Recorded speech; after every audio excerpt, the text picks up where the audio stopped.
Hi, this is Mark from Tacoma Hardwood Floor, and I want to explain to everybody how you shim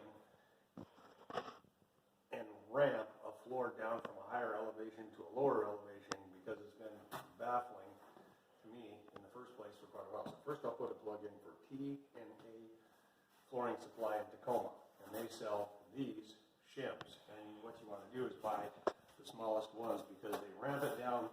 This one ramps it down from 1/4 inch to about a 1/16 of an inch in 8 inches, and they all do that. They're all 1/4 inch to 8 inch. So the problem is, if you have to go from 3/4 of an inch down to nothing, and you use a 3/4 inch shim, then it's a rather steep ramp. So what I do is I take 1/4 inch plywood or any combination of these shims, and you put them on the top. So this is 2 pieces of 1/4 inch plywood and a piece of the shim that ramps, and then this is 1 piece of 1/4 inch flooring with 1 shim, which spreads this ramp out from here to here. And then this is no piece of 1/4 inch plywood, so it goes from 3 pieces plus the shim. Actually, it's 2 pieces of plywood plus the shim, 1 piece of plywood plus the shim, and then no piece of plywood plus the shim.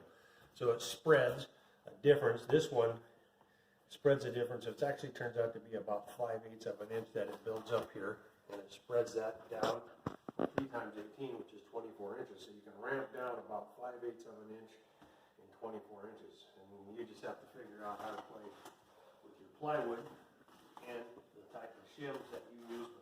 As I said, I prefer 1/4 inch and 1/4 inch plywood.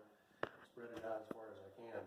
Of course, something a much larger, taller elevation difference, you got to figure something else out in order to spread it out far enough so you don't feel like you're walking up a ramp. But this happens to be a really old house, where if you shine the camera on that, where it goes from a shiplap floor to where the porch used to be to this, which is regular OSB plywood, and somebody did it kind of haphazard, and some of it's 5/8 to 1/4, and then you go over here and it goes to no difference between the shiplap elevation and the floor. And then that's where you take the piece and you have to angle it. It doesn't have to be perfectly done, but it has to be angled up to the point where there's no difference in elevation. So the only way I figured out to do it, so you don't have an abrupt end here and an abrupt end here, is to angle it